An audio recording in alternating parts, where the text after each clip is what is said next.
झूठा गुरु रामपाल ने एक पुस्तक लिखा था जिस पुस्तक का नाम है गीता तेरा ज्ञान अमृत। और उसी पुस्तक के माध्यम से जो अब्राहमिक पैगंबर है उनको और हमारे सनातन धर्म को एक दिखाने का कोशिश किया है। इस झूठा गुरु ने कहा है कि बाइबल भी एक ग्रंथ है। तो आइए मैं दिखाता हूँ झूठा गुरु ने क्या लिखा। बाइबल ग्रंथ में उत्पत्ति ग्रंथ में ये भी कहा है कि जब आदम जी तथा उनकी धर्मपत्नी हवा ने वाटिका के बीच वाले वृक्ष के फल खा लिए तो उनको भले बुरे का ज्ञान हो गया। बाइबल में भी ऐसा ही लिखा है। शाम के समय प्रभु वाटिका में घूमने के लिए आए तो पता चला कि आदम तथा हवा ने भले बुरे का ज्ञान कराने वाले वृक्ष के फल खा लिए। तो उस प्रभु ने कहा, भले बुरे का ज्ञान देने से आदम तथा उसकी पत्नी हम में से एक के समान हो गया है। कहीं ऐसा ना हो जाए कि ये उन वृक्ष का फल खा ले जो अमर करते हैं। भाई बाइबल में ऐसा लिखा हुआ बिल्कुल नहीं है। और अगर हो जाए इसीलिए आदम जी तथा उसकी पत्नी को स्वर्ग की वाटिका से निकालकर पृथ्वी पर छोड़ दिया। भाई बाइबल का जो गॉड यहोवा है ना, उनकी ऐसी ऐसी बातें हैं, मैं आगे लाऊंगा। और आगे लिखा है, इससे सिद्ध हुआ कि प्रभु एक से अधिक है।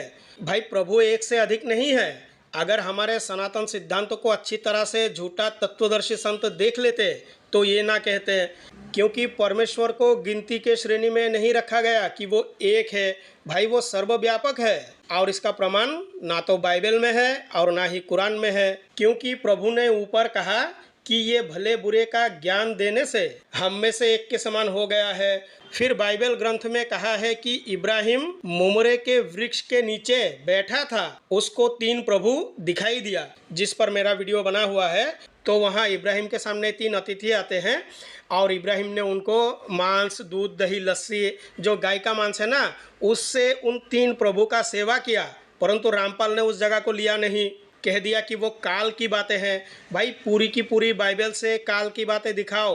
और आगे लिखा है, मुसलमान धर्म के प्रवर्तक हजरत मोहम्मद जी भगवान शिव के लोक से आए पुण्यकर्मी आत्मा थे जो परंपरागत साधना ही एक गुफा में बैठकर किया करते थे। शिव जी का एक गौण जो 11 रुद्रों में से एक है, वो मोहम्मद जी से उस गुफा में मिले। उन्हीं की भाषा अरबी भाषा में काल प्रभु अर्थात ब्रह्म का उपदेश सुनाया। उसी रुद्र को मुसलमान जिब्रील फरिश्ता कहते हैं, जो नेक फरिश्ता माना जाता है। भाई इस झूठा तत्वदर्शी ने बहुत भयंकर तरीके से लिखा। देखिए कुरान में लिखा है, जो जिब्राइल मिकाइल नामी फरिश्ता को नहीं मानता, जो हजरत मोहम्मद को नहीं मानता, वो सारे के सारे काफिर है। और इसका रेफरेंस मैं दे देता हूँ, कुरान के सूरा बाकर और उसका आयत है 98। आप लोग पढ़ के देखिए, वहाँ आपको वैसा ही मिलेगा जैसा मैंने कहा। मेरी अरबी उतनी सही नहीं है, नहीं तो मैं आयत ही पढ़ के सुना देता।